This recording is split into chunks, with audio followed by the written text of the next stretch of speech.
نعم، إذا نمشيو لمباراة أخرى من ملعب ميمون العرسي بالحسيمة. عاد فريق الرجاء البيضاوي بانتصار ثمين أمام شباب الريف الحسيمي بهدفين لهدف المباراة يختزلها تقرير هشام الحفيظ. الرجاء شد رحاله إلى الحسيمة يسكن طموح التصالح مع نقاط 3 خاصمته منذ ما ينيف عن 105 من الدقائق، والحال كان سيان بالنسبة لأصحاب الضيافة بعدما صار الفوز في الدورة الثامنة من وحي الأطلال.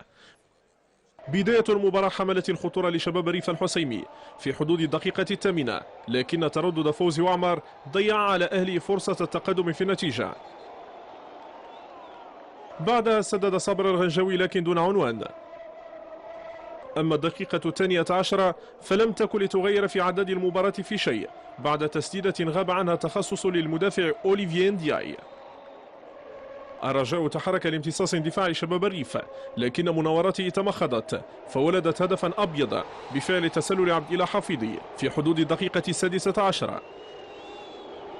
بعدها ب5 دقائق قدم بدر بنون صديقة قدمت السبق للمضيف على طبق من ذهب. استمر الأمر على ما هو عليه إلى حدود الدقيقة 31 حين أدرك الأخضر تعادل من طرف سامسون بينجي بعد ارتباك في دفاع المنافس. في أعقاب ذلك عاد الرجويون للوقوع في ممنوع تسلل، يستمر الحال على ما هو عليه إلى غاية انتهاء زمن الشوط الأول. ثاني مشاهد المباراة كانت خلال المبادرة من طرف عبد الرحيم مقرن من الممر الأيمن، لكن كرته كان مآلها الركنية في الدقيقة 51. بعدها تفنن لاعبو الرجاء في الوقوع في دائرة التسلل.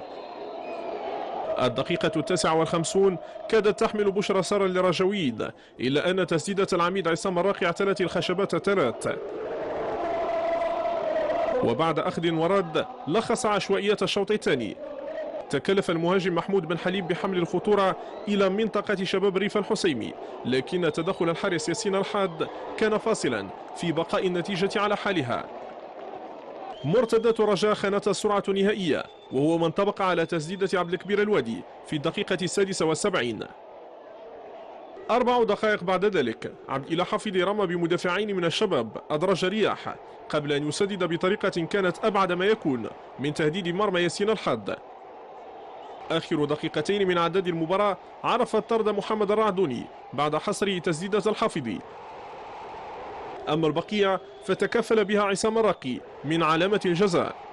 الحمد لله، تنظن بأن اليوم كنا محتاجين لهذه 3 نقاط، لأن ضيعنا بزاف نقاط. التعادلات اللي كانت منذ مباراة ديال الوداد، فالحمد لله اليوم هذا الانتصار هذا تنهدي لهذا الجمهور هذا اللي كان حاضر اليوم معنا رغم الفلسفه البعيده مسكين اللي اليوم تنقل وجا باش يساندنا، فتنظن باننا ما خيبناش الظن ديالو.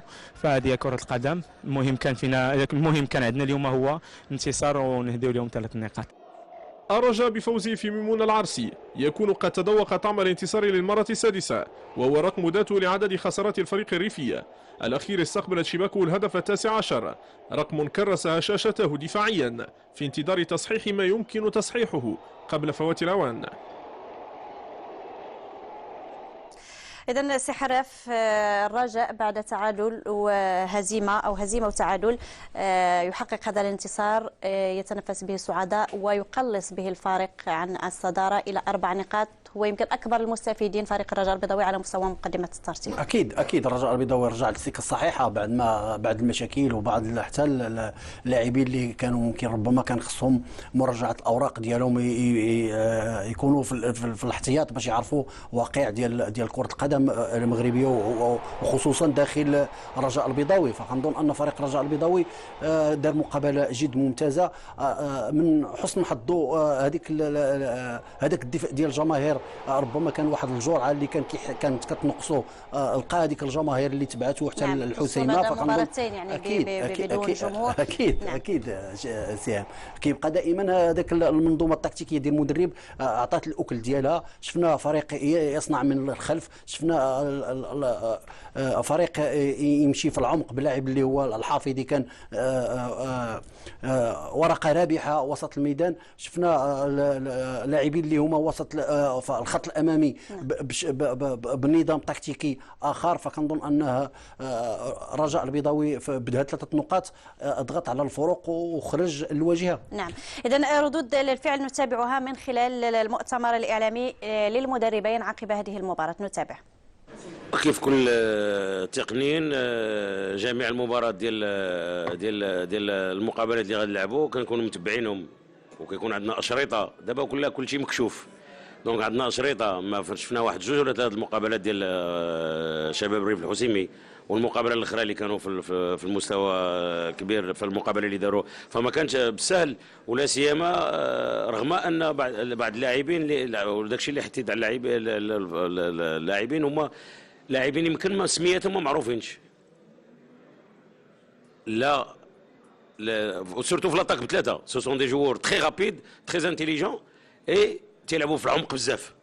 يعني لا موندر ايرور ديال لالينيمون ديفونسيف تيكون خطوره. ولا سيما راه في الشوط الاول كانوا عده منهم مقران لو بتي جون اللي لعب غوش، واليوسفي ولا بن علي اي لو بتي جون اللي كان يلعب اي سون دي غا تري رابيد. دونك لا موانر ديفايونس قد داخلوا. ونبهنا لاعبين رغم ان نبهناهم في الشوط الاول كانوا 2 ولا 3 الفرص اللي واضحين اللي كانوا يمكنوا يتسجلوا. فكاينين لاعبين كيف ما كان سي زكريا، انا ما غنكونش احسن منه، لا غادي يعرف الفريق ديالو اكثر، غادي يعرف الفريق ديالو اكثر، وغادي يعرف الانتدابات اللي خصو يدير. اما هنا كنا محتاطين ان كنا غنقولوا المقابله ما غتكون شيء سهله، وهادشي اللي نبهنا اللاعبين. وداير